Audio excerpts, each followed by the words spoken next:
estamos ya en enero. Como es el calendario antiguo. Y febrero tiene 28 días. Estaban pasados 3 días en febrero. 28, 29, 30, 31. Tiene hasta 31. Bueno, hoy estamos entonces a 6 de marzo de 2025. Vamos a ponerlo así. Que se ve el reloj experimental 3.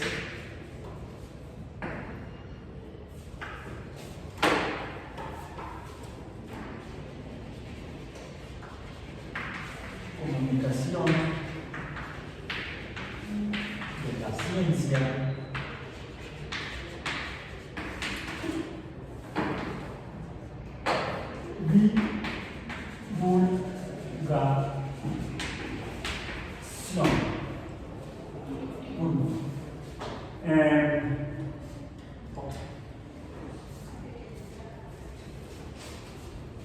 Ciencia.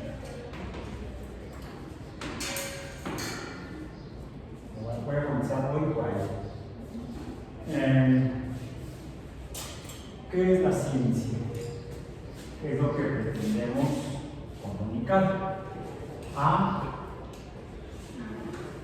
la gente, al vulgo, en el sentido literal del significado del original de esa palabra, pueblo?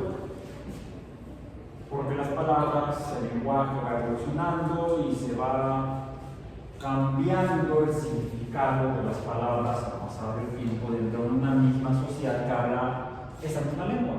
Incluso la misma lengua llega a cambiar tanto que luego ni se parece a la de la cual procede la lengua que en este momento se habla, la que llamamos lengua viva, que procede de una lengua que ya no la usa nadie, no hace ninguna sociedad la usa para comunicarse sus miembros entre ellos, que es el latín. Es donde viene la raíz de vulgo o vulgar. Si actualmente no sé cómo interprete la gente hoy de un vulgar. ¿Vale? Todavía entonces no ha cambiado desde mis tiempos. Ay, qué vulgar eres. Pues sí, soy del pueblo, como decía la película de Pedro Infante, hijo del pueblo. Luego se les comenté que vieron las películas de la época del cine de oro, del cine nacional, sí, los comenté, porque es interesante escucharlo. ¿Cómo hablaba la gente entonces? Porque aunque siempre hay una modificación cuando se hacen representaciones artísticas, escénicas, incluso en el mismo lenguaje escrito, que es nuestro tema de esta semana, que se reduce a un día porque antes fue día feriado. Cuando no feriado, fue día de descanso obligatorio. Eso debería haber dicho en casa. El día de descanso obligatorio y no descansa. Entonces, faltea la obligación. En el lenguaje escrito, revisen textos, libros, cualquiera, incluso de novela o de cuento, incluso contemporáneo, o sea, de publicado en estos últimos años, lo más cercano a la fecha de 6 de marzo de 2025, y cómo está escrito el texto. Finalmente, los textos son representaciones de lenguajes humanos, de lenguajes orales, de lenguajes hablados. Eso lo revisamos en un recuerdo en uno de los temas muchos que revisamos en el curso operativo de introducción al pensamiento crítico. Como es optativa, no es obligatoria para ustedes, estudiantes de biología experimental. ¿Quiénes la llevaron? ¿Quiénes estaban aquí presentes? solución de pensamiento crítico. 1, 2, 3. La pueden haber llevado conmigo o con el profesor Keller, o pueden no haberla llevado porque no se obligaron. Ustedes deciden si inscriben a esa wea. Cuando a él me toca cubrir esa wea, el curso de esa wea, revisamos los principios básicos de la semiótica. La semiótica, y aquí tengo un acordeón, me apunte,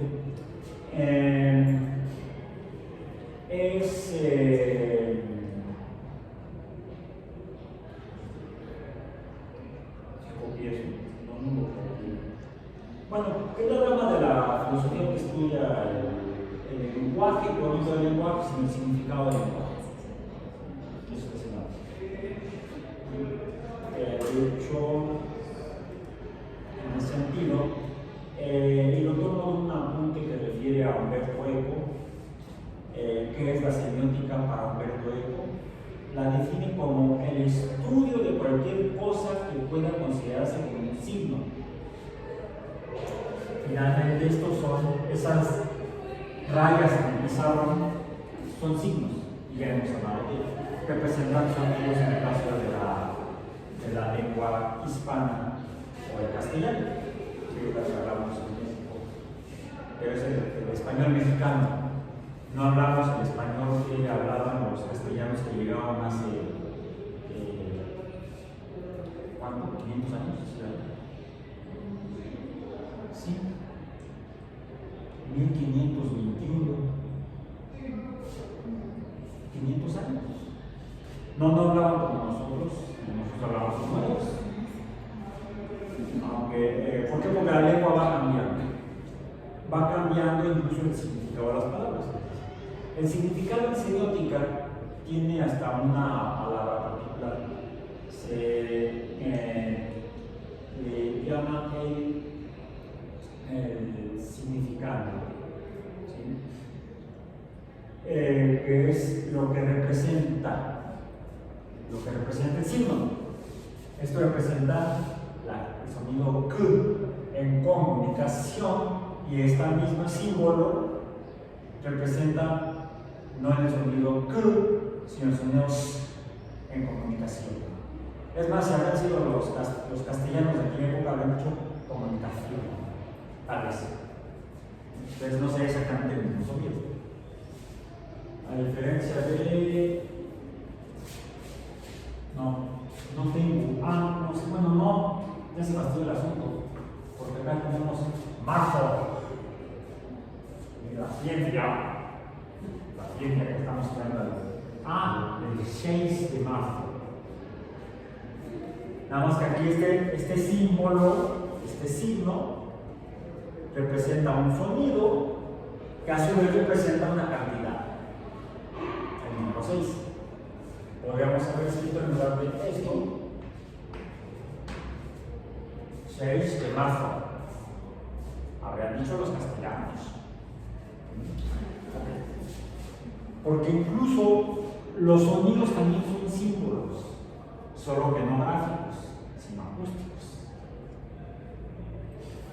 Lo abordamos esto un poco al principio del curso, los conceptos semióticos, aunque no nos referimos a ellos de esta manera. Nada más para enriquecer nuestra cultura general. La palabra dominguera para esto es semiótica. Habiendo recordado esto, conociéndolo si no lo sabíamos, vayámonos a nuestro tema del día de hoy, de nuestro curso de comunicación de la ciencia y divulgación. Y esta semana estaremos abordando lo que es y comenzaríamos, porque vamos a continuar durante la próxima semana, lo que es la divulgación escrita de la ciencia. Y quise comenzar, ya no fue con eso, porque ya de semiótica, con la ciencia. ¿Qué es la ciencia? ¿Qué es la ciencia? Me gusta a mí citar, o quizá parafrasear, salvo que lo recuerde literalmente, citar, entonces tendré que ponerlo entre comillas, entrecomillado otro símbolo que en lenguaje escrito significa que lo que voy a decir lo dijo alguien más. No es solamente no solamente me voy a referir a algo que alguien dijo previamente, sino que lo voy a decir como esa persona lo dijo, más o menos porque lo que voy a citar de esa persona lo dijo en otra lengua humana, en otro idioma, no en español, fue en inglés. Pero dado mi inglés es pequeño, de lanchero, mejor lo voy a decir en español, para que no se oiga tan mal. La ciencia es más una forma de pensar que una parte del conocimiento. Cierro comillas.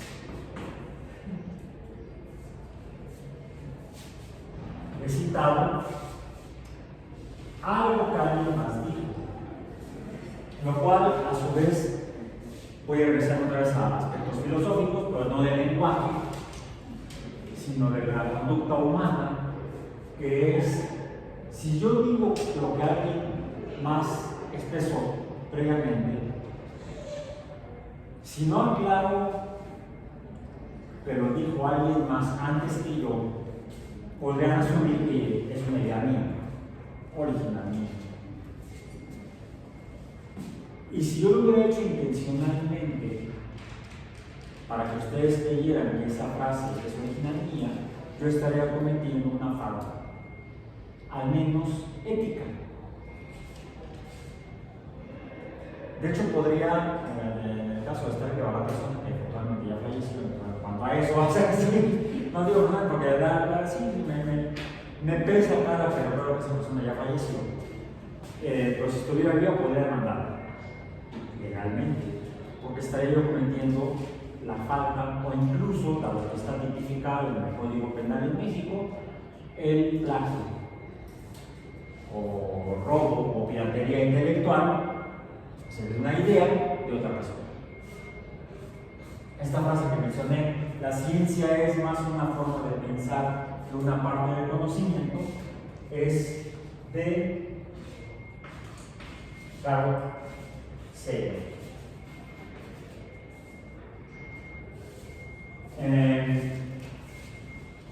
Para ser ético y no hacer una violación ética a la autoría de esa frase, yo debo dar la referencia, debo decir a quién estoy citando. Y la frase en lenguaje escrito debería intercambiar. Si lo estoy hablando, si es en lenguaje hablado, tendría yo que especificar. Cito: la ciencia es más una forma de pensar que una parte del conocimiento. Carl Sagan. Así sería hablado. Escrito, que es nuestro tema de esto a partir de esta semana, tengo que poner estos símbolos, estos signos, comillas, comillas. Por cierto, en español, castellano, escrito, la representación escrita del español, hay reglas además que podrían llevarnos a alguien más experto que yo en cuestiones de español escrito, quizá algún académico de la academia, de la RAE, no sé, mejor alguien de la Academia Mexicana de la Lengua, está más cercano, la que nos compete, la Academia Mexicana de la Lengua. Todo el mundo cita la RAE, y la RAE no tendría papel aquí, o no mucho papel, porque tenemos un organismo, una organización de personas, que es la Academia Mexicana de la Lengua, que es la que se encarga de, no de regir, sino de organizar y dar cierta institucionalidad a la lengua organizada en México, al español mexicano. La Real Academia Española, o RAE, la Real Academia Española de la Lengua, esa es allá del otro lado del charco, en España. De hecho, por eso es real. Todas las otras son las mentiras. No, las otras es real porque España es una monarquía, donde el jefe de Estado es, en este caso, un rey, no una reina, o ese monarca en este caso. quien es el jefe de Estado, no jefe de gobierno. El jefe de gobierno es el presidente del gobierno del Estado español, no nada. Que se pone de acuerdo con otras academias de otros países hispanoparlantes para organizar institucionalmente lo que es el español actual. Tiene su historia, no me voy a detener en ello, porque alguien dirá, es que no se debe escribir así. Bueno, no se debe, hasta eso ha cambiado. Las academias de la lengua mucho tiempo tuvieron una función, llevaban alguna función más de rectoría de la lengua, casi como así se debe hablar, como si fuera normativa. Pero en tiempos más recientes ha cambiado su enfoque, su actitud y su actividad. Ya es menos normativa, ya no es, así no se dice niño, ¿no? Es más bien recogen el español que habla la gente, lo registran y lo organizan. Y hacen recomendaciones. Ya no son órdenes, ya no son normas, ya no es normativa su función, es más organizativa. Pues yo creo que quizá en algunos textos van a encontrar que este no es el tipo de comillas que se deben usar. Hay por ahí otras que tienen, no sé si las han visto en textos que tienen esta forma. Y hay otras todavía. Son las de arriba, ¿no? Tipográficamente son diferentes. Estas son como dos apóstrofes paralelas verticales. Una de entrada, una de apertura y otra de cierre. Estas son diagonales de apertura, tendríamos que, ¿cómo las definimos? Quizás tendríamos que usar el lenguaje matemático. Sería más preciso para mí. Pendiente negativa, pendiente positiva. ¿O no? Acudiendo al concepto de función lineal. Hay funciones lineales de pendiente positiva y funciones lineales de pendiente negativa, dependiendo hacia dónde está inclinada la rayita, la línea recta. Entonces eso me da la impresión de ser unas pequeñas líneas rectas de pendiente negativa, este es el pendiente positiva. Como se dan cuenta, podemos acudir a otros lenguajes escritos distintos del español. Estoy usando el lenguaje matemático, escrito. La representación es una función lineal, pero escrita. No estoy poniendo y es igual a mx más b, que es otra representación escrita, aunque lo digo de forma oral. Entonces regresamos a la representación de las expresiones o ideas de otras personas. Por escrito debo marcarlo, indicarlo, poner estos signos para que se entienda que lo que estoy diciendo no es una idea original mía. Bueno, eso lo digo Carl Sagan. Me gusta porque en pocas palabras describe de manera muy completa lo que hoy en día tenemos en la ciencia. Porque uno puede consultar muchos textos de ciencia o de filosofía de la ciencia o otros estudios de ciencia donde se mencionan definiciones de lo que es la ciencia. Algunos son unos rollos así infectos, enormes, otros se hacen más breves. Esta frase de Sagan me gusta, además de que él la mencionó varias veces de manera parecida, no siempre igual. Voy a decirla como la recuerdo que la escribió porque la que cité fue escrita. La leí en un libro, podría yo poner aquí la cita completa. El título original del libro es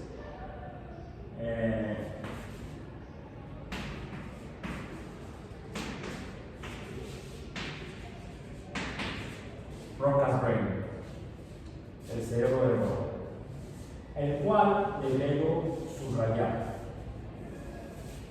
dado que estoy escribiendo el título de un libro. Es otra representación escrita cuando cito un título de un libro, de un artículo de una revista. No, en el caso de la revista lo que se subraya es el nombre de la revista. El título del artículo de la revista se pone entre comillas. Hay diferentes reglas. Últimamente se ha promovido mucho que cuando uno escribe textos científicos y cita referencias, las referencias se escriban de acuerdo a ciertas normas. Hay muchas, no hay una única norma para citar referencias en textos científicos. Cuando yo empecé mi formación científica, mis estudios para dedicarme a las ciencias biológicas, hace ya, no me acuerdo, eso es romance, a finales de la década del 70 del siglo pasado, no había una norma principalmente recomendada. Es más, lo que nos decían, vayan a la hemeroteca, vean las revistas y vean cuáles, al final, cuáles son las recomendaciones que hace cada editorial de cada revista. Y había diferentes, algunas referencias se citaban a lo largo del texto a través de enumerarlas. La primera referencia era la número 1, la segunda referencia era la número 2, y al final se compilaban todas en orden numérico, en el orden de aparición, vamos a decir, a lo largo del texto. Si se repetía una referencia, pues se volvía a poner el mismo número en esa misma referencia más adelante en el texto. Otras usaban otro formato. Se mencionaba una frase y al final de la frase, entre paréntesis, se ponía el apellido del autor, y si habría más de una referencia a ese mismo autor, se ponía separado con una coma el año de la publicación de esa frase por ese autor. Se cerraban los paréntesis y se daba esa referencia, y al final del texto se compilaban todas en orden alfabético o el apellido de las personas citadas. Por eso uno empezaba, no sé, con Allende, no, primero sería Aldama, luego Allende, luego Matamoros, no, antes Hidalgo, luego Matamoros, Morelos. Estamos citando, por ejemplo, a los autores, a los padres de la patria, no son a las madres de la patria, como doña Josefa. Entonces, como ven, hay diferentes formas. Últimamente se ha recomendado ¿cuál? EPA. No, APA. UPA. La APA. La quieren casi hacerla como normativa. Si estamos en ciencia, yo me pongo a ella. ¿Por qué? Hay alguna ley natural que, mientras sean leyes humanas, son cuestionables. Si son leyes científicas, también. Solo que las leyes científicas son descripciones de la naturaleza basadas en la evidencia disponible. Las leyes humanas. Sigamos con la escritura. Forma de esquivar temas difíciles. La escritura. Les decía que esa frase de Sagan la leí en El cerebro de Broca. Rápidamente, si hay una red, googleen. Me falta aquí un dato.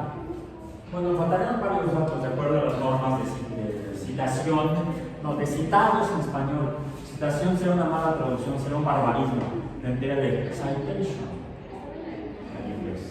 No, sería citado. ¿De qué año es la publicación original de título en español? El cerebro de Broca, por Carl Sagan.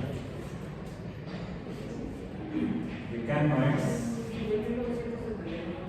1979. Podemos poner aquí punto 1979. Y ahí yo tengo la edición de bolsillo, aunque aunque sería medio incómodo porque es muy gordo el libro, entonces ya se de la editorial esa de Penguin Books. Y lo tengo en inglés, lo conseguí en internet en PDF en español. Búsquenlo. Muchos de los libros están disponibles de manera legal, otros no tanto, en internet, en diferentes formatos. ¿Dónde está esa frase? Science is much more body of knowledge. No. Science is much more a way of thinking than it is a body of knowledge. La ciencia es más una forma de pensar que un cuerpo de conocimiento. Más o menos traducido esto. Incluso en cuanto a traducciones de un idioma a otro, las traducciones se procuran, dicen los buenos traductores, o los más destacados, o los que más me gustan a mí, obviamente puede ser un capricho mío, que las mejores traducciones no son necesariamente las que pasan de una lengua, por ejemplo, del inglés al español o del español al inglés de manera literal, porque luego queda cada cosa, sino que la traducción debe expresar la idea más cercana a la intención del autor original, y para ello incluso puede ser necesario conocer el contexto cultural e histórico del autor. O sea, no es fácil hacer una buena traducción. Y hablemos desde los libros más antiguos, no sé necesariamente de ciencia, de libros más antiguos que yo recuerde, el Enuma Elish, que es donde se describe la creación del mundo por parte de los diferentes pueblos mesopotámicos, del cual luego no le pusieron comillas, sino que se lo piratearon de gacho los judíos y los cristianos, porque es la versión original, una de las versiones originales de lo que ahora conocemos como el Antiguo Testamento de la Biblia.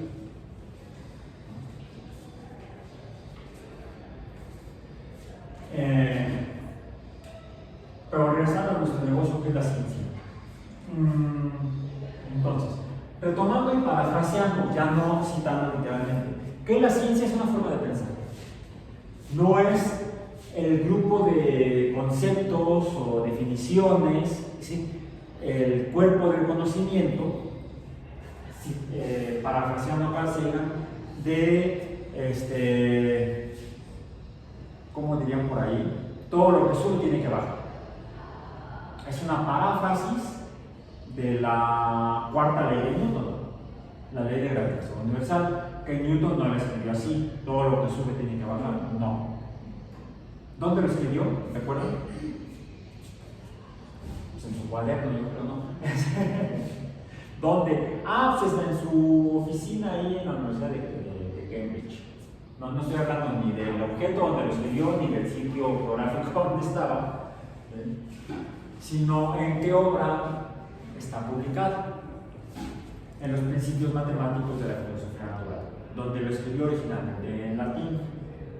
Y no la escribió así, la escribió de otra manera. Tampoco la escribió citando a esa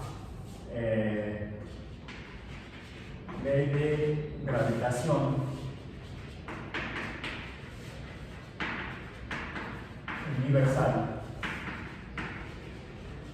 que es el nombre que se le da ahora, 2025. No se le daba ese nombre. Newton ni siquiera le escribió tampoco así. Dijimos que a veces, más yo recuerdo haberlo escuchado así en una caricatura, en un dibujo animado de lo que originalmente fue un programa de televisión en la década de los 50, aunque yo no lo vi en la década de los 50, yo lo vi en la década de los 60, ya incluso traducido al español, doblado al español, como voy a poner entre comillas, a veces, más es literal como lo escuché en la televisión. A lo mejor lo encuentran en internet, pero desafortunadamente no en español, que fue como lo escuché, quizá lo encuentran en inglés, y no como lo dijo Newton. él si era inglés. Todo lo que sube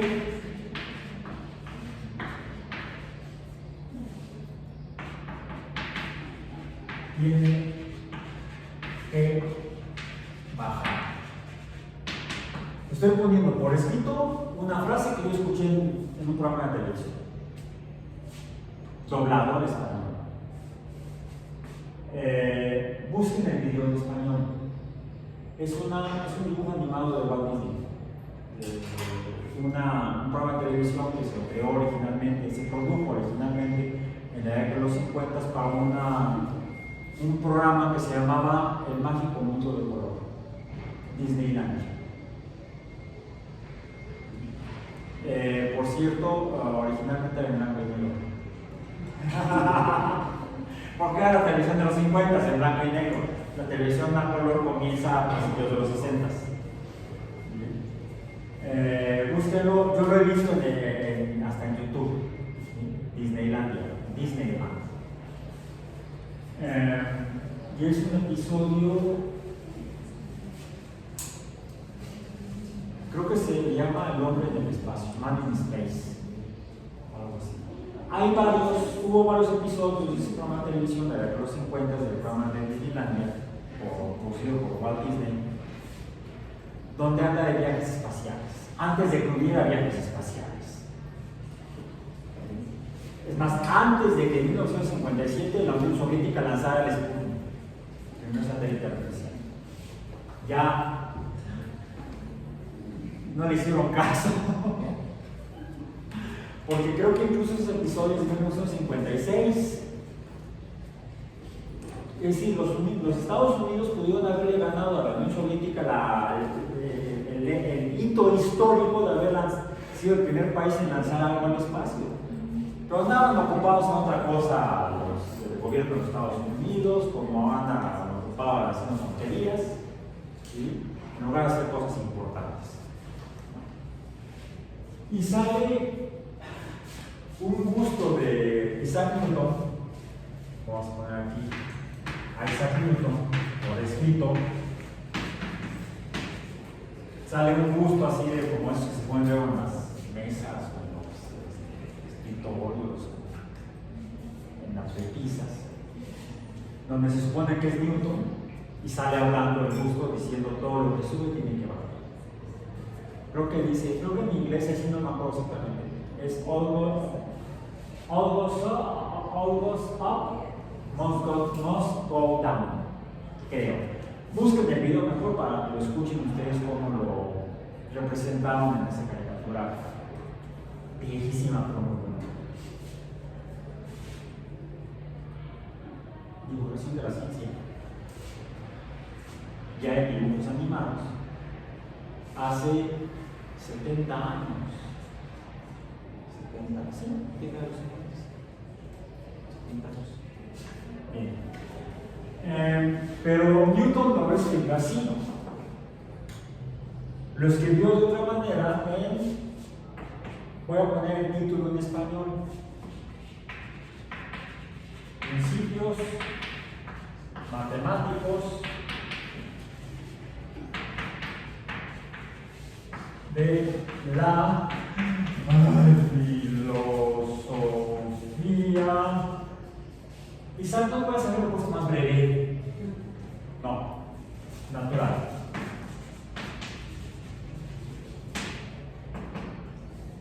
De hecho, es filosofía natural y principio matemática.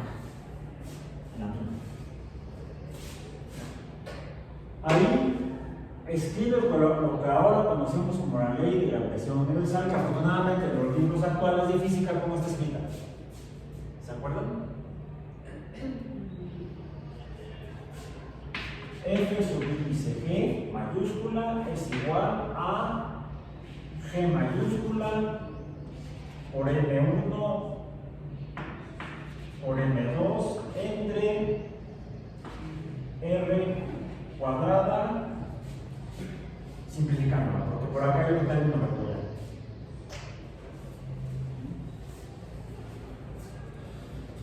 Son dos formas distintas para parafrasear lo que originalmente escribió Newton en este texto.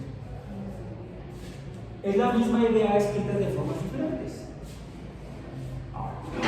Esta sería para estudiantes de educación media, básica o superior.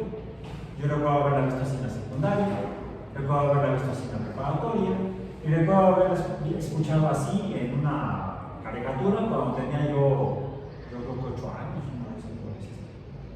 O sea, me enteré de esto antes de la secundaria de la preparatoria viendo la televisión, divulgación de la ciencia.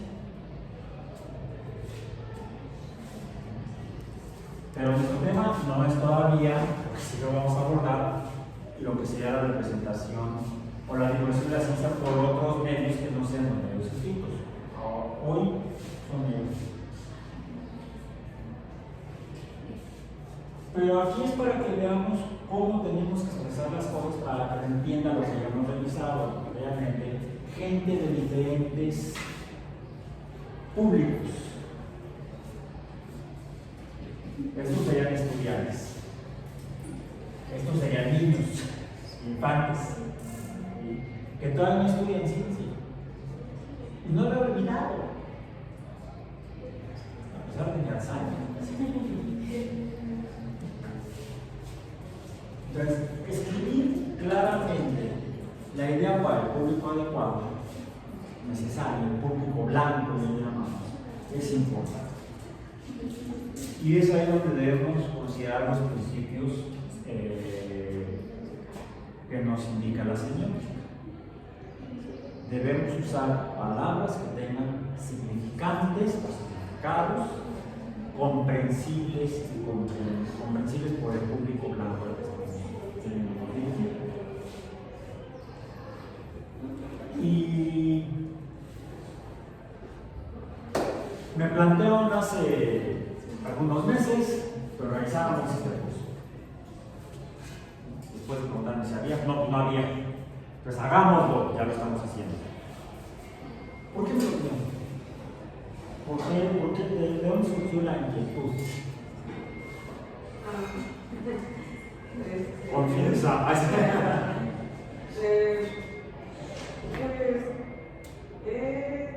Antes estudiaba medicina y tan solo ahí me di cuenta que te dan muchas cosas como de sociales y empezamos a ver como teorías para poder acercarnos a la gente, o sea, transmitirles también el conocimiento. Y luego, pues obviamente, me vine para acá. Y pues se supone que una de las cosas que tendríamos que hacer como científicos es poder decirle a la gente que, o sea, transmitirle lo que sabemos, que ellos entendieran, porque al fin y al cabo son términos que nosotros quizás entendemos o nos cuesta trabajo, incluso en clase, cuando estamos estudiando, nos cuesta trabajo seguirlo y una persona que está allá afuera, simplemente pues no tendría por qué saberlo porque eso no se dedica. Pero lo vivimos en la pandemia. Lo difícil que es poder explicarle a una persona cuestiones básicas, incluso por ejemplo de cómo funciona el jabón. Y mucha gente se dio cuenta que no sabía lavarse las manos. Sí. Entonces, no para los fines de que tiene lavarse las manos, no porque te lo diga tu mamá, sino porque es para prevenir enfermedades, según se descubrió hace apenas menos de 200 años. Sí, porque incluso los médicos en su momento el lavado de decir, o sea, la limpieza de higiene era, sí, no tenía como cabida en su profesión. Entonces, pues, me surgió esa inquietud, o sea, poder, no sé, en algún momento comunicar, dedicarme además, no sé, hacer investigación, poder acercarme a las personas y hacer algo, no sé, un taller en mi comunidad, en donde vivo, que hay niños, pues a lo mejor poder transmitirles un poco de lo que sé y que ellos se vayan entendiendo las cosas, porque también eso te hace ser más crítico, al fin y al cabo, no te hace no ser tan crédulo, en el sentido de que la ciencia te ayuda a no creer cuando te dicen, no, nos están bombardeando con, no no sé qué Las cosas. chemtrails. Ajá, todo eso. Nos están fumigando, ¿no? Ve ahí está. No. Es combustión. Combustión de combustibles fósiles, hidrocarburos, CNHN, etcétera. Vamos a decir, los compuestos orgánicos que forman los hidrocarburos de la turbocina. También combustión dentro de los motores de los aviones. ¿Cuáles son los productos de la combustión? Nosotros, los que estudiamos química, lo sabemos. Los productos de la combustión, o lo puedo decir de manera oral, o lo puedo escribir.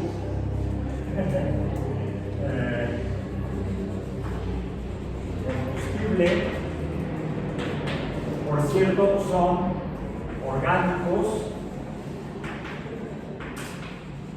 Los venden en las tiendas naturistas.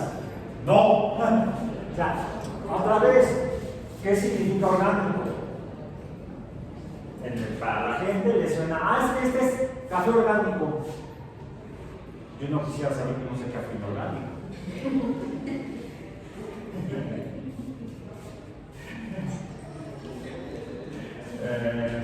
He llegado a ver hasta porque dicen agua orgánica, no, de esa no quiero.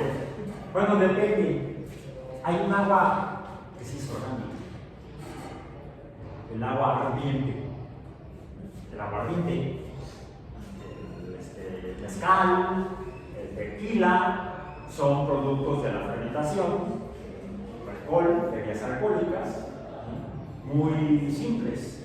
Sí, es cierto, ya implican destilación, tanto el tequila como el aguardiente, como el mezcal, productos que se producen en México, son ya el producto fermentado y además destilado. Pero regresando, ahí se pueden usar como combustibles, por cierto. ¿Los han usado? Ok.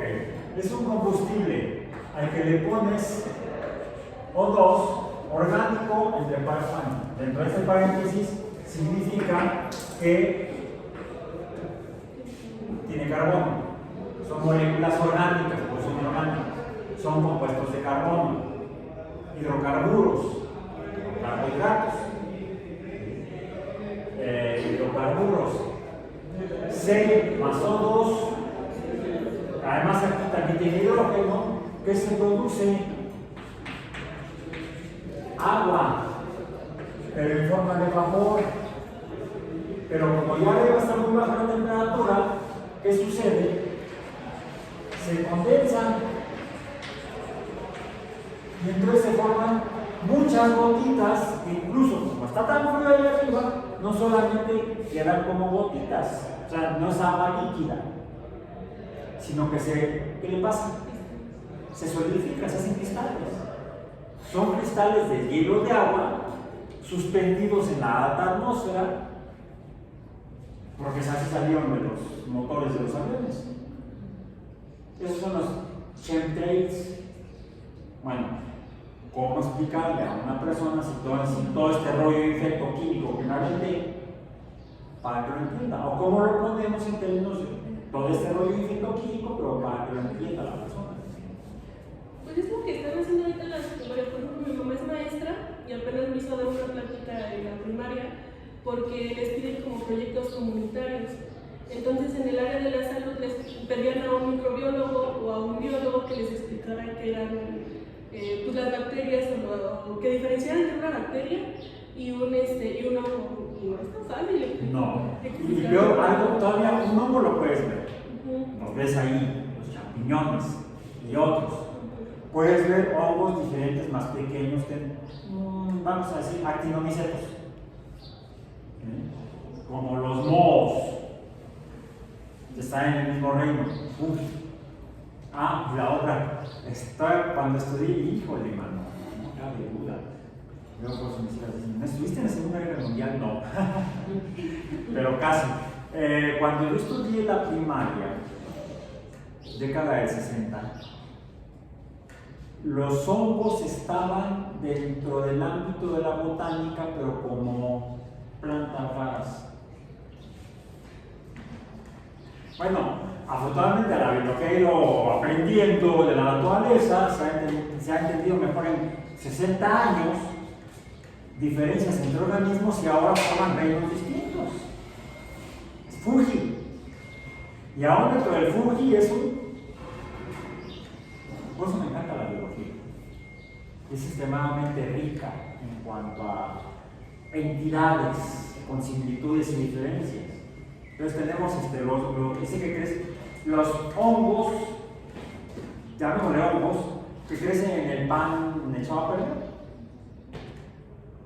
Y eso se puede hacer fácilmente en casa, en esa escuela. Por ejemplo, ahí en el libro de ciencias, bueno, no es de ciencias, pero es como de trabajos comunitarios, les pedían hacer un medio de cultivo. Es que esa es otra, fíjense. Me decían, explícales qué es un medio de cultivo. Y decía, ay, mamá, si yo traté de entenderlo. Pero fíjense que algo muy interesante, por ejemplo, porque en la mañana trabajo con niños de cuarto, ¿no? Entonces fueron los papás, y los papás no preguntaban nada, y los niños estaban pregunte, pero ¿por qué esto? Y si yo pongo esto y ya tienes que explicarle, y los papás están como de, ay, no te creo nada de lo que me estás diciendo. Es fabuloso trabajar con niños en cuanto a en el ámbito de la educación.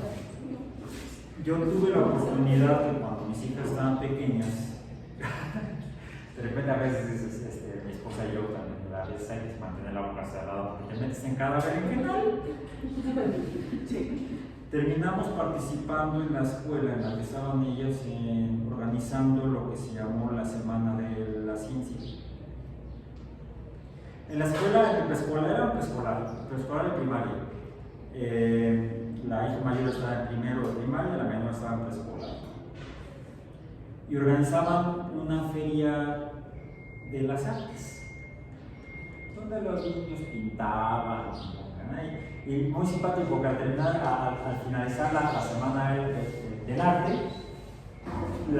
lo que habían hecho todo el montón de pequeñas criaturas de la escuela al final de la semana, la escuela la subastaba.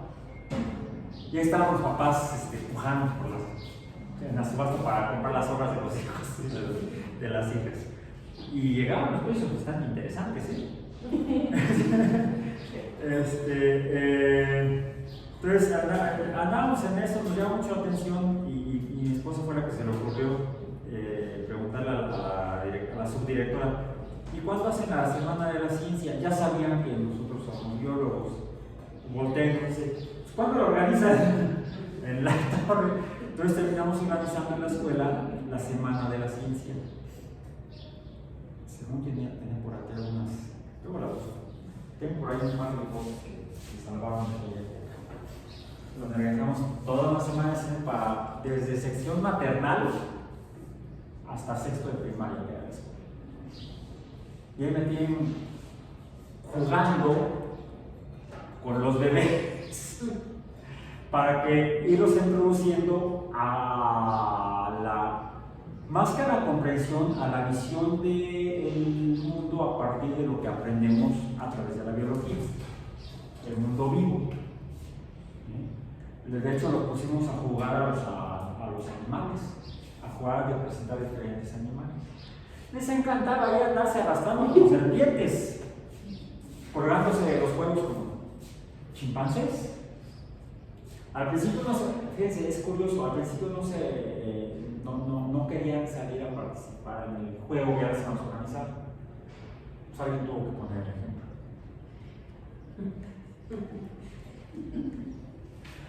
Estaba yo con los bebés haciendo lo que estaban haciendo los bebés. Yo me divertí como en nada, entonces es muy padre porque entonces empiezas a pensar como niño y te acuerdas que fuiste niño. Sí, porque algo que me sorprendió mucho más de los niños de cuarto que los de sexto es que estábamos hablando de microorganismos y un niño preguntó que si con esos microorganismos hacíamos nosotros las vacunas y que cómo nuestro cuerpo reaccionaba ante los organismos. Ellos los decían como organismos malos que llegaban y tuve que explicarles con Free Fire cómo se defendían nuestro organismo de enfermedades infecciosas. Pero al principio. ¿Explicas toda la hematopoiesis? Era como de imagínate ciertas cosas. las células del sistema inmune. Y solo como cuando me acordé que dije, ¿qué podría yo explicarles que ellos hagan? Porque dije, puedo explicarles con anime, pero como que no era tan conocido. Entonces dije, ¿cómo les explico? Y me acordé de un videojuego y dije, imagínense que son tales personajes y llega una emboscada, ¿no? Y dice, y ya fueron como ellos le fueron como que entendiendo, pero los papás estaban así como que perdidos, no preguntaban, y los niños estaban, y así, ya por favor, ya no me preguntan. Es mucho más difícil que un curso de posgrado. Sí, porque algo que me dice mi mamá mucho es que dice, entre más pequeño es el niño, más rápido se aburre. Sí. Entonces tienes que buscar cómo captar su atención y que no la pierdas. Tienes 15 segundos para tomar la atención de un niño pequeño, no más. A los 20 ya lo perdiste. No son minutos, son segundos. Lo más que puedes, una vez que lo captaste, lo más que lo puedes mantener son de 1 a 3 minutos. Y eso se sabe, lo estudiaban mucho los primeros productores, las primeras producciones de dibujos animados precisamente. ¿Cuánto duran las producciones antiguas de dibujos animados? De 3 a 5 minutos. Nada de películas de 3 horas y media. No, eso ya es tortura. Lo vamos a ir viendo precisamente esto en la parte correspondiente cuando hablemos de los diferentes medios con los que contamos actualmente para comunicar ciencia a la gente. Estamos comenzando con la parte escrita, que eso no lo puedes trabajar con preescolares, porque apenas están introduciéndose al lenguaje escrito.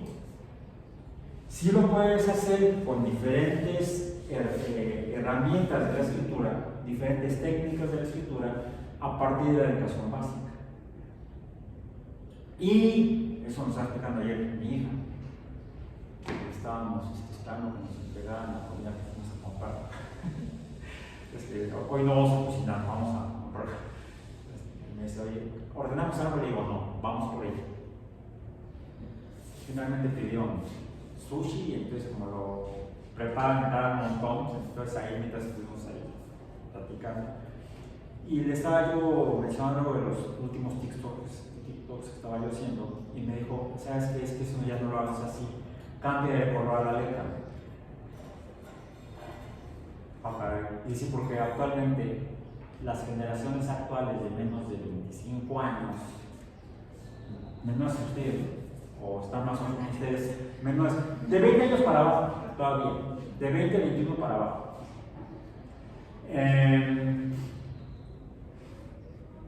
Siguen mejor textos cortos en color amarillo. Yo estoy usando rojo, me dicen no uses rojo, usa amarillo. Su campo de trabajo es la comunicación, suficiente. Entonces, estoy aprendiendo un montón con él. Entonces, vayamos a la parte básica de la escritura, textos tradicionales.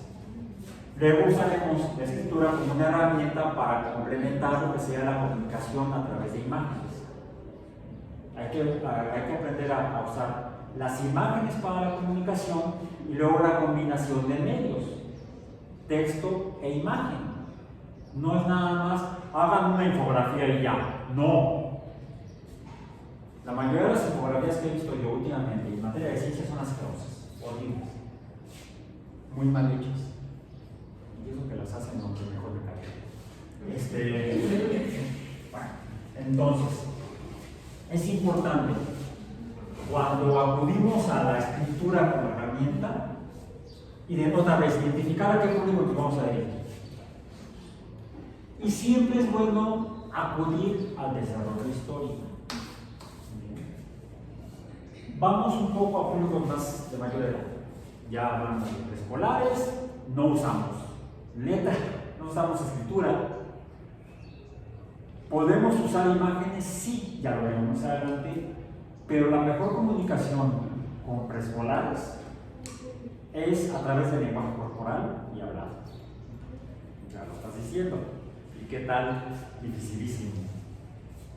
Muy difícil esto. Entonces, preguntaba yo que por qué la inquietud, ya, qué bueno, y sí, la pandemia, ¿no?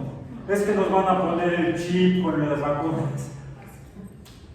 Y esta parte, no sé si a muchos les pasó, pero si estudias ciencia o algo relacionado, tu familia te pregunta, o sea, y a veces incluso uno siente que ni siquiera, o sea, como que te da A veces caemos en el pecado de arrogancia. Estás en primer semestre dependiendo de la institución o primer año y ya te sientes candidato a premio Nobel. Luego llegas con la gente y te aterrizan. No es más que un pobre novato. Un rookie, dirían en inglés. Rookie de novato, no de roquito, ese soy yo. O eres un novicio, como se les llama en las órdenes religiosas. En las universidades les llaman freshman o freshwoman. ¿Sí? Los que acaban de edad están más verdes que una lechuga y entonces pues son freshmen. Luego vienen los sophomore, luego los junior y senior, son los 4 años universitarios mínimos. Freshman, sophomore, junior y senior. En México no tenemos prisa, son 12 trimestres, no abusen. Bien, y es cierto, nos preguntan y al principio sientes que todo lo sabes y te das cuenta que no. Y peor, cuando tienes que comunicarlo a una persona que no está teniendo las mismas experiencias, ni bases, ni conocimientos que tú como estudiante de ciencias. Entonces, y luego les explicas y no te entienden nada porque no les explicaste nada. Simplemente reprodujiste lo que escuchaste en el aula o leíste en el libro. No, porque esa es comunicación entre pares o como estudiante de un docente de ciencias a nivel universitario. Y esa, como ya lo dijimos, es comunicación a ese nivel, para ese público, no para el público que no está en ese ámbito, que como dicen no están obligados a saberlo. Es o por necesidad, se llama pandemia, o por curiosidad. Y uno tiene, afortunadamente ya lo estamos tomando seriamente en consideración, uno tiene la obligación moral, por tanto social, de responderle. Porque si no es uno, ¿quién más? ¿El de la televisión? No le haga caso al López Gatell. Peor, ahí hasta atentan por cuestiones particulares, de intereses de cierto tipo o enemistades, caen en la actitud inmoral, fuera de toda ética, de expresar cosas que finalmente van a perjudicar a la gente, por eso es inmoral. Cuando uno está en un medio de comunicación, sea escrita, oral u otra, uno tiene una responsabilidad ante el público, ante la gente, ante la sociedad, y no puede salir nada más ahí porque eres el famoso a decir cualquier tontería que puede dañar a la gente, porque entonces es inmoral. Y afortunadamente ya en algunos casos es ilegal, todavía no está bien normado. Pues es lo que está pasando ahorita con varios TikTokers, ¿no? Que recomiendan productos que son para mejorar ámbitos de la salud y se Sí. bueno, siento que hay dos puntos con las redes sociales, ¿no? Los que te crees de lo que dicen las redes sociales, bueno, los youtubers sobre productos. Ajá. Y la parte que sale a demostrar qué tan dañinos son o cuáles son las consecuencias. Ahí fíjense que vamos a tocar vamos a llegar a un terreno muy pantanoso, donde desafortunadamente surgen algunas cosas que sí vamos a tener que hablarlas así. Se va a hacer evidente algo que quizá discutimos en el pensamiento crítico. Les recomiendo que tomen la OEA, no es obligatoria, pero sí es muy recomendable, la de pensamiento crítico, porque abordamos estos temas en particular. Y ya llevamos bioética, que también hasta ahorita es optativa. Bueno, a partir del nuevo plan de estudio va a ser obligatoria de tronco, que ustedes ya se la perdieron porque ya pasaron el tronco general. Va a ser obligatoria el tronco general, bioética, ¿sí? A partir del trimestre de otoño. Porque es donde uno toma conciencia y ya va a ser obligatorio, incluso hasta por ley, sobre todo en materia de salud, Ahí ya es obligatorio. El papel de la persona profesional en el ámbito de la profesión correspondiente cuando impacta en la gente, sobre todo en la salud. Eso ya está normado y ya puede ir alguien a Tamo si comete ciertas faltas por daño a la gente. Desafortunadamente no está todavía normado a nivel de la comunicación pública y desafortunadamente más todavía hay muchos intereses económicos, políticos y de grupo.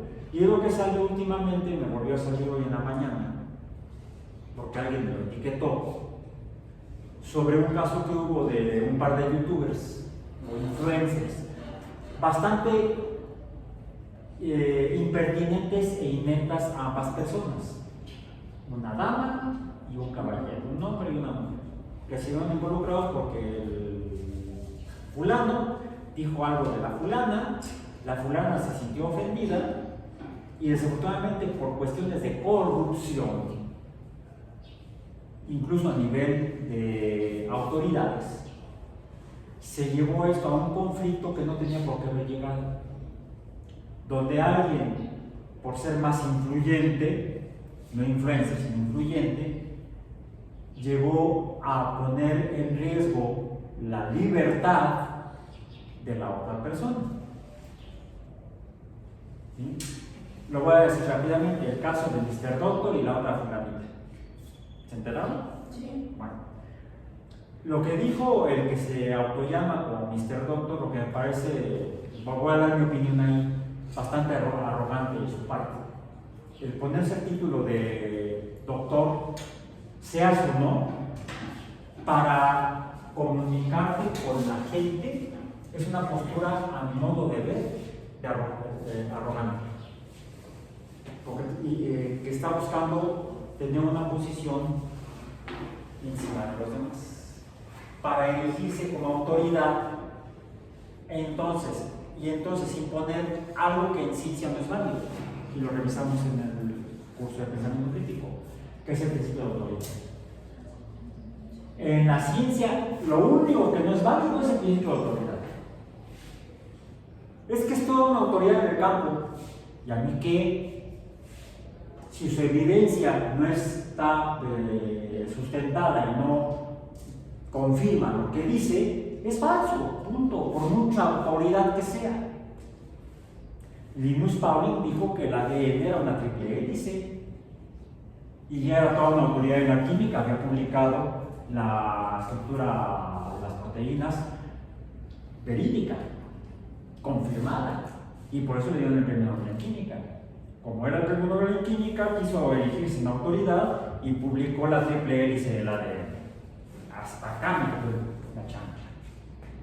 Se equivocó. Que es la primera regla que debemos tener quienes nos queremos dedicar a la ciencia. Puedes estar equivocado. Verifica tu evidencia.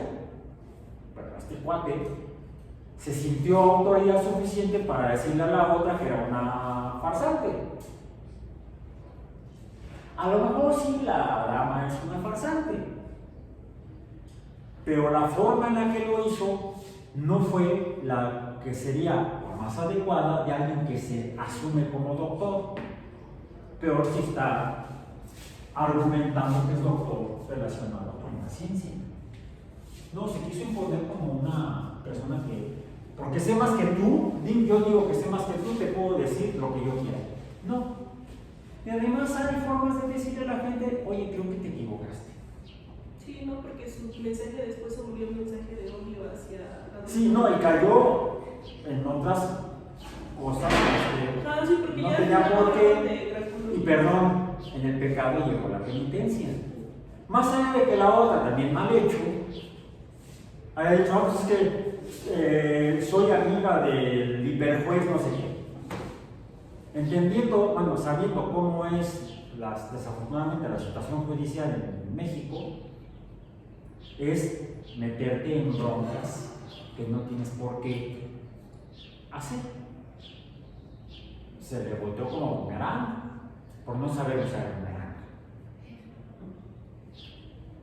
El conocimiento hay que saber usarlo y hay que saber transmitirlo para lograr conectar, decíamos, para lograr que el mensaje que estás enviando llegue apropiadamente y sea adecuadamente interpretado por la otra persona.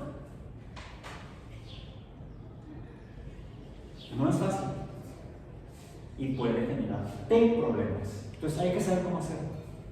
Hay que saber cómo hacerlo. Incluso aunque tengas la evidencia y la verdad y la ley de tu lado, debes tener mucho cuidado con usarla. Yo mismo tengo experiencias de ese estilo. Y afortunadamente me he dado cuenta antes de que reviente el cohete y entonces corriges y logras el objetivo. Hay que ir paso a paso, poco a poco. No hay algo que uno debe, como científico, tener siempre presente, es decir, primero, puede estar equivocado y esa es una actitud de humildad. No lo sabes todo. La ciencia no lo sabe todo. Entonces no te sientas el que lo sabe todo. Entonces, antecedentes un poco más, dejemos estas situaciones. Es necesario hablar de este tipo de situaciones porque existen. Y como científicos no podemos negar la realidad.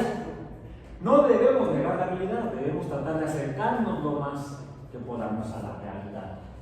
Para poder lograr nuestros fines, hasta para sentirnos bien, vale la pena. Lo hice bien.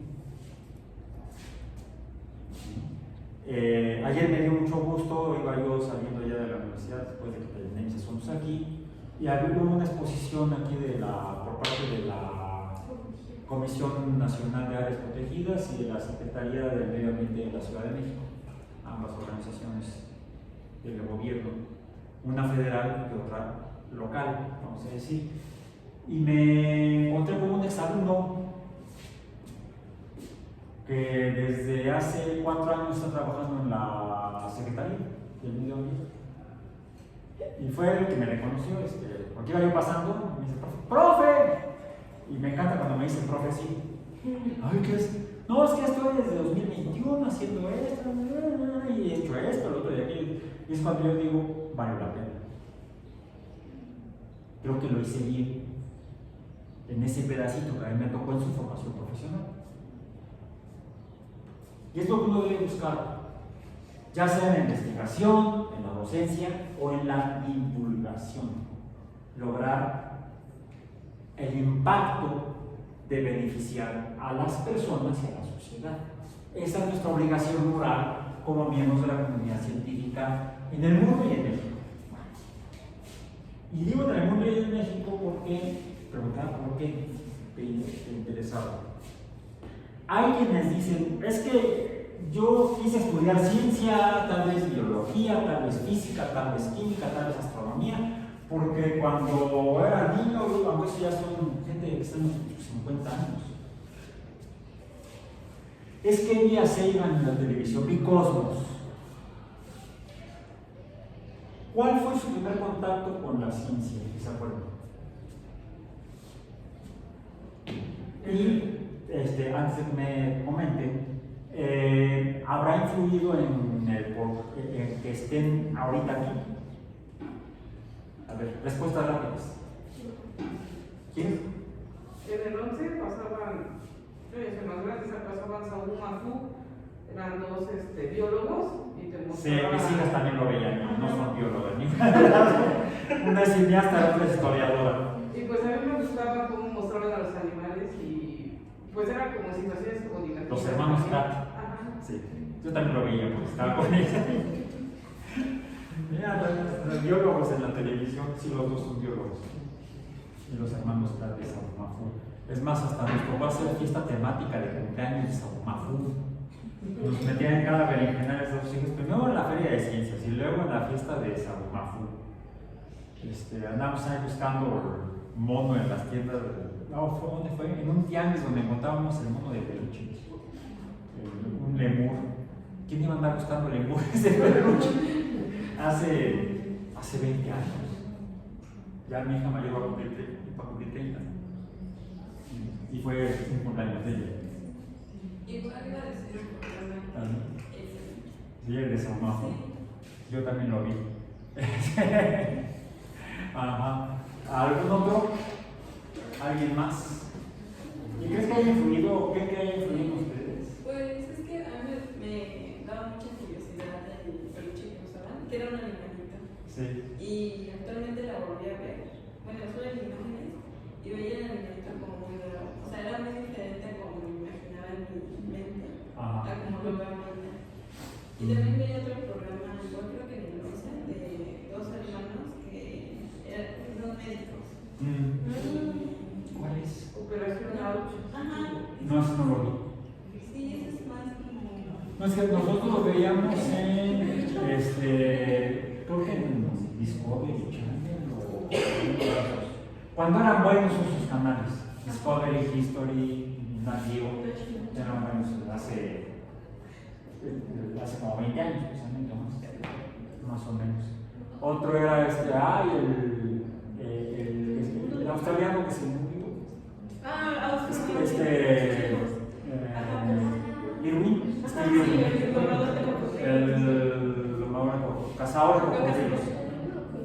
Es más, tuvimos la oportunidad de comprar DVDs de esas series. Ahí los tenemos todavía guardados.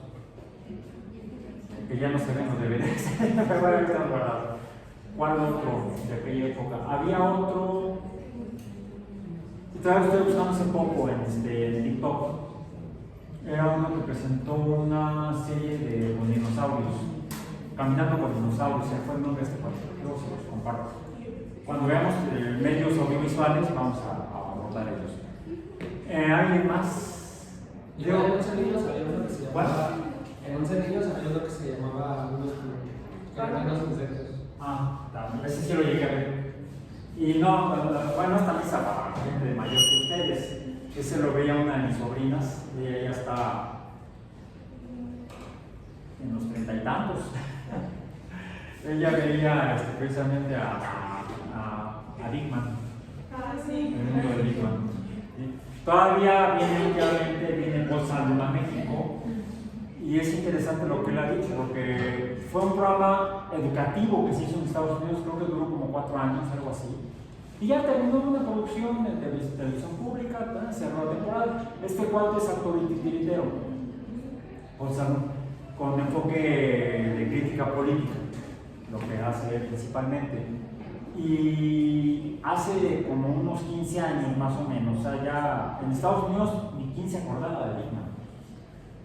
Pero hace como 15 años se comunicaron con él porque lo querían invitar a México, precisamente de Canal 11. Del Politécnico. Y él, ¿qué? ¿Y yo qué? ¿Que Dickman qué? ¿Todavía existe? Se sorprendió mucho de que en México, después de que en Estados Unidos terminó la temporada la última temporada de Dickman y ya pasó a la historia, y él se dedicó a lo suyo, que en México se seguía retransmitiendo el programa casi todos los años, y sobre todo en Canal 11. Vino de Mil Amores. ¿Sí? Y se dio cuenta que en Estados Unidos ya ni quien se acordara, y en México tenía su club de fans, y por eso viene recurrentemente a México a presentar al personaje que en Estados Unidos no lo presenta. Dickman es más famoso fuera de los Estados Unidos que en los Estados Unidos. Pegó fuerte, y más en México, pero también en otros países americanos. Hay una relación que parece muy fuerte. Parece que la divulgación de la ciencia pegó a nivel global, más importantemente a partir de los medios electrónicos o sobre la televisión. Pero empezó antes, ya lo dijimos por escrito. No como divulgación, como novelas, como cuentos. Hablamos del cuento del sueño, insomnio de Kepler, el intento tal vez, o al menos así lo citaba, ¿quién fue? Sagan, en Cosmos, menciona el cuento que escribió Kepler para tratar de comunicar lo que él estaba descubriendo del movimiento planetario, las leyes del movimiento planetario. Y mucha gente ya, sobre todo niños, cuando en 1980 sale Cosmos en la televisión en Estados Unidos y en muchos otros países del mundo, a muchos niños les gustó, aunque no es una serie de divulgación de la ciencia específicamente dirigida a niños, sino que estaba dirigida más bien a un público adulto, pero pegó mucho en niños. Yo conozco gente, les digo que ya están en sus 50 años de edad, que dicen que se dedicaban a alguna carrera de ciencia. Hay ingenieros, gente de ingeniería, gente de ciencias diversas, de física, de biología, de química, que decidieron su vocación por haber visto pornos cuando eran niños. A mí no me tocó así.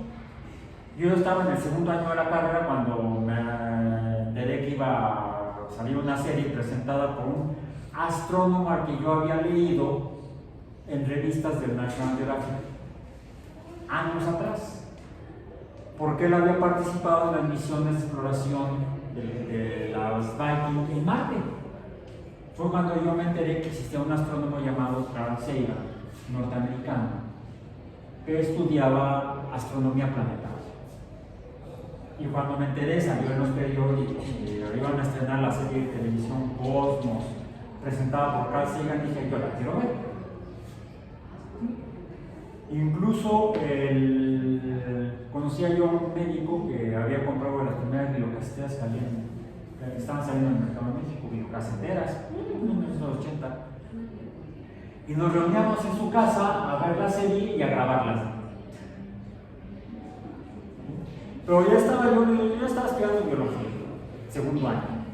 Entonces, a mí no fue lo que me motivó a estudiar una carrera científica, fue Disney. Todo lo que uno tiene que bajar. Y sí, televisión, pero que se basaba en libros escritos previamente. Fue por escrito. ¿Conocen a David Attenborough? Inglés. Hace documentales, muchos documentales. Va a cumplir 100 años de edad. Sí, de naturaleza, sí. Cierto, también es toda una naturaleza. La experiencia de David Attenborough como autor y como hombre de la radio, empezó en radio él, data, dice aquí, de hace 25 años. Bueno, este libro de cuándo es, se llama La vida en la Tierra. Me lo encontré en una librería en Guadalajara, en el último rincón, abajo de un estante. Este libro, casi abandonado. Hace como 35 años. Derecho de copyright 1981, Fondo Educativo Interamericano. Versión española de la obra Life on Earth, A Natural History, de David Attenborough, publicada originalmente en inglés por William Collins, 1979. 25 años antes. Dice, después de estudiar zoología en Cambridge, es zoólogo, biólogo, vamos a decir, especialista en zoología, realizó su primer viaje al África Occidental en 1954 para filmar animales. Durante los 10 años siguientes efectuó expediciones anuales, dando como resultado una serie de programas y libros titulados Zoo Quest, búsqueda zoológica.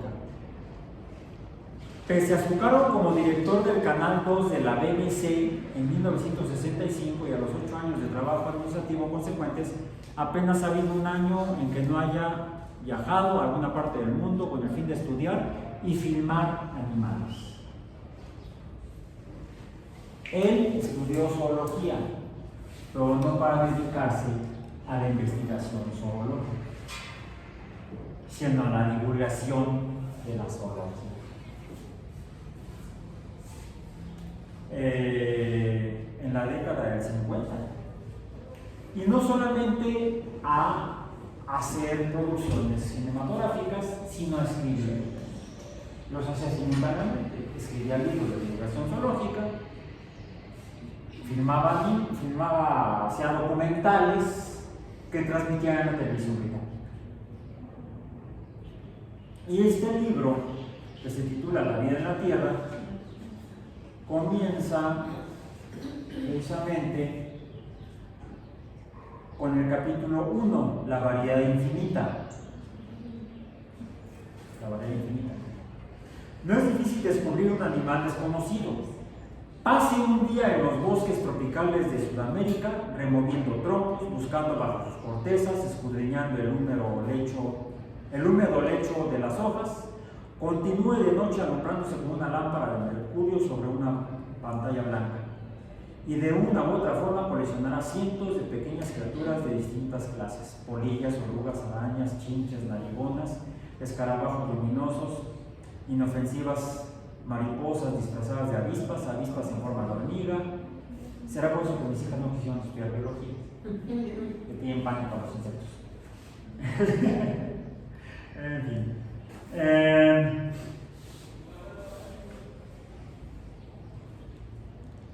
Escribió el libro 13 capítulos, 1970, ¿y qué dijimos? 79. Sí. Y 13 capítulos, que luego fueron 13 capítulos de la serie Life on Earth, que la pude ver en la televisión. Luego la encontré en YouTube y luego la quitaron. La BBC es de las que más cuidado tiene con los derechos de copyright, desafortunadamente para fines de las producciones de televisión. 1979, antes de Cosmos. 1980. Bueno, Attenborough no es tan conocido, o no era tan conocido entonces como Sagan, pero fue antes que Sagan. Sagan entonces, ¿en quién se ha inspirado? ¿En David Attenborough? No. Jacob Bronowski, El ascenso del hombre. ¿Lo habían escuchado? ¿No?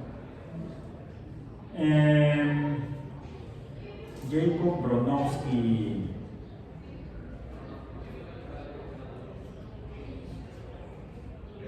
Chin, rápidamente.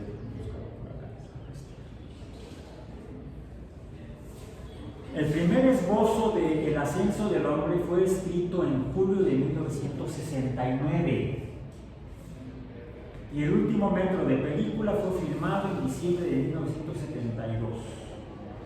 Una empresa tan grande como esta, aunque sea maravillosamente excitante, no se logra fácilmente. Se requiere de un vigor intelectual y físico a toda prueba, una inmersión total de la cual hube de asegurarme de que la podía sostener con beneplácito. Jacob Bronowski era matemático y fue contratado por la BBC para producir un programa de divulgación sobre la evolución humana. Matemático, no biólogo, pero con un enfoque incluso social. Esta es una serie, fue ya intencionalmente escrito un guión para una producción de televisión, pero sin el guión no se podría realizar una serie de televisión, organizada en 13 capítulos. Este está basado en este, y Cosmos también. 13 capítulos de Cosmos.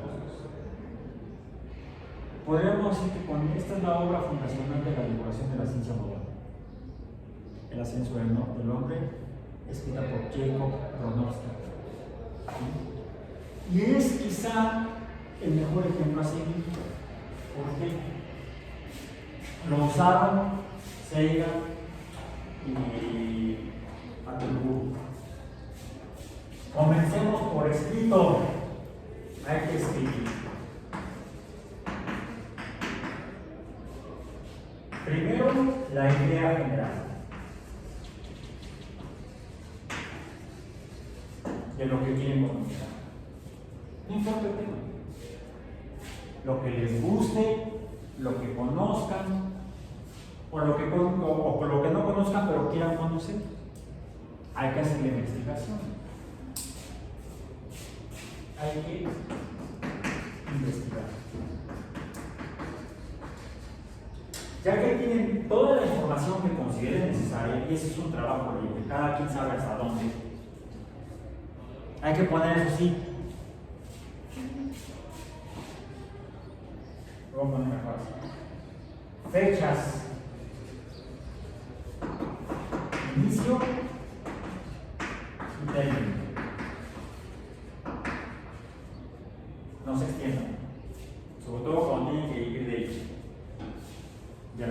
cuando yo empecé como periodista de ciencia. Yo andaba persiguiendo la noticia, porque me pagaban por página, por cuartilla, les digo. Yo no podía estar haciendo la investigación y a ver cuándo me siento a escribir, ¿no? Cuando tenía la información, me sentaba, la escribía, terminaba y le entregaba. Hay que ser concretos en la producción del documento que vamos a usar, ¿vale? Hay que ser productivo, pero productivo es tener el documento, comenzarlo y terminarlo y ponerse fecha. Dependiendo de la extensión, una noticia, una nota breve, tardarás pocos días, los días dentro de una semana, ni siquiera tardas una semana, 1 o 2 días pueden ser, y serán de 1 a 5 cuartillas, no más, casi como una tarea escolar, que es de un día para otro, de un día para dentro de 2 o 3 días. Es la primera regla. Ya lo han practicado mucho. ¿Cuántos años tienen en la escuela?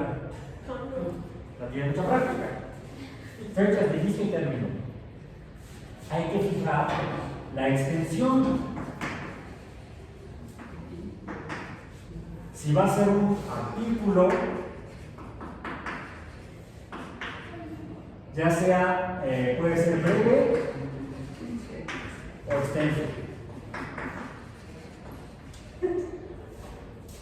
Un capítulo, o llamemos entonces una obra completa.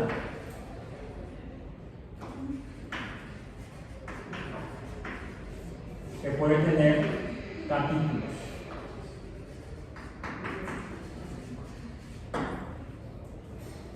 Pero lo más importante, la idea general les debe dar el título. El título tiene que ser, en pocas palabras, la idea que quieren comunicar.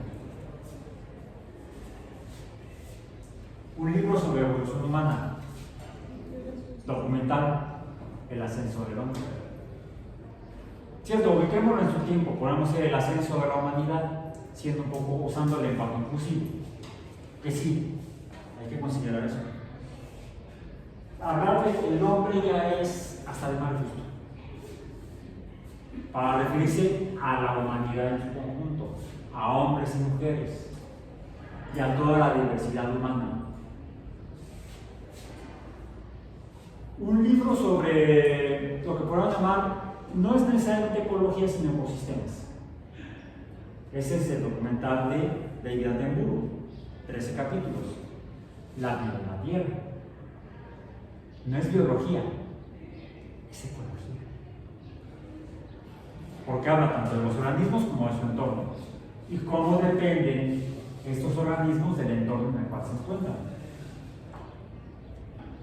El de Carl Sagan, el icónico de 1980. ¿De qué trata la serie? ¿La han visto? No traje el libro porque es más grandote, más pesado y está más maltratado que esto. No maltratado. Estos libros no es que estén maltratados, están más bien muy usados. Entonces se van desgastando y el de Cosmo ya se me está desbaratando. Por eso no lo traje. Ese me lo regaló mi mamá. Un día que, después de que estrenaron la serie de televisión, la vi,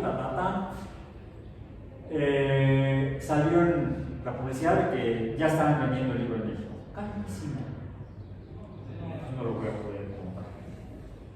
Y un día que yo regresando de la universidad a la casa, llego a mi recámara y en la almohada el libro. Me lo acababa de comprar mi mamá. Casi.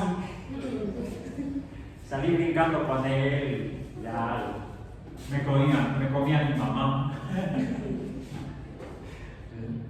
Entonces, ¿de qué trata? Además, les voy a decir, me gustó más la serie de televisión. El libro es buenísimo, genial. Pero en la serie de televisión hay partes que están en este libro, no en el libro de Cosmos.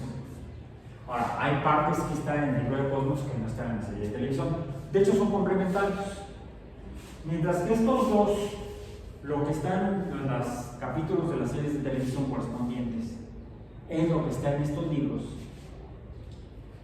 ahí sí yo creo que fue, Seigan no se conformó con piratearse la idea de estos dos autores, sino que dio un paso más allá.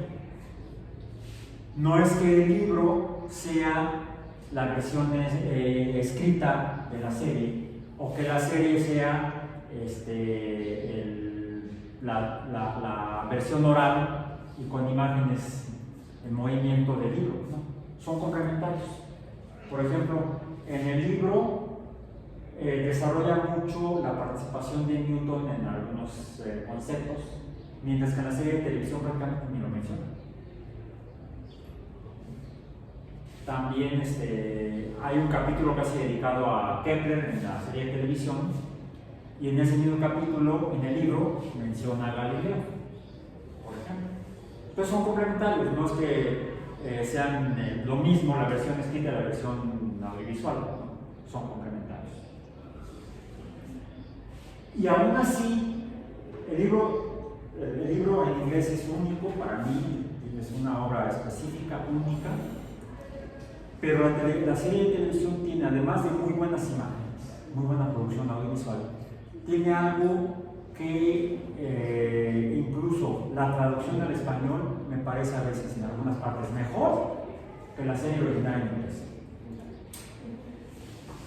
Y además, no solo eso, la versión en español en México. La serie se estrenó a nivel mundial el mismo año, en el 80, y se transmitió en varios países de habla hispana, y en cada país se dobló al español en ese país. Más allá de las técnicas, que pueden ser diferentes, puede que se vea un poco mejor en una que en otra, hay diferentes formas técnicas de hacer doblaje para televisión o traducción para serie, para cuestiones, sobre todo documental, no tanto en lo que son películas de entretenimiento. Ahí es donde cuando son dobladas tienen que ser realmente dobladas y tienen que reemplazar el sonido original, el audio original, por el audio en el idioma donde se va a publicar o a exhibir por una película. En los documentales no siempre se usa así. A veces en las series documentales, en los documentales, cuando se hace doblaje, a veces el doblaje se hace encima del audio original. Entonces se oye en menor volumen y como de fondo la voz original en el idioma, puede ser francés, inglés, alemán, lo que sea, y se oye en mayor volumen encima, por ejemplo, el español. La versión de Cosmos en España, doblada al español, así se oye. En el fondo se oye a Carl Sagan hablando en inglés y encima la voz en español castellano. Además usan palabras y frases un tanto diferentes. A mí la versión en español, quizá por mi prejuicio por ser mexicano, mi prejuicio cultural, me hace apreciar muchísimo el doblaje que se hizo en México, en el cual se hizo un doblaje hagan de cuenta de programa de televisión o película. O sea, no se oye la voz en inglés original de Francia, se oye la del actor de doblaje, fue un actor el que dobló la voz. Y se oye lo que dice, cuando empieza en el primer episodio, dice: el cosmos es todo lo que es, todo lo que fue y todo lo que será. Contemplar el cosmos nos emociona. Hay un temblor, y luego no me acuerdo exactamente qué va a ser, en nuestros miembros, algo así dice. Me encanta la forma en la que está traducido, porque me parece una muy buena traducción, porque Sagan, a diferencia de estos dos autores, no escribe sus libros, o no escribía sus libros, y entonces eran audiolibros. Uno de los últimos fue un audiolibro, los grababa, los dictaba, vamos a decir, los hablaba. Entonces, por eso se oye tan natural. Y por eso cuando lo vas leyendo, sus libros, el mismo del Cerebro de Broca, de Los Dragones del Edén, no tanto el primero que ya vimos, el de la conexión cósmica, se oye como si te lo estuvieran platicando. Lo lees y parece que te está platicando. Porque él los hablaba, lo grababa y le pasaba la cinta a su secretaria. En todos los libros que publicó, en todos les da las gracias a su secretaria. Pues sí, transcribir no es fácil. Entonces, a veces, cuando escribimos para el público, se tiene un mejor contacto y por tanto impacto cuando escribimos parecido a como hablamos, a diferencia de lo que mencioné al principio de la sesión de hoy. Y les dije que si tomamos un libro cualquiera y empezamos a leer, incluso si lo leemos en voz alta se oye raro. Si uno escucha, uno luego inmediatamente entiende que lo que está uno escuchando es a alguien leyendo un libro, no hablando en lenguaje coloquial como cuando platicas con alguien. Ese fue un sello de Carl Sagan en sus libros, porque no escribía como normalmente nos enseñan a escribir, a comunicarnos por escrito. No, es que no debes decirlo así, hasta como meme dicen, ¿no? No, Sir Isaac, no lo puede usted escribir así, de mejor diga que todo lo que sube debe de bajar.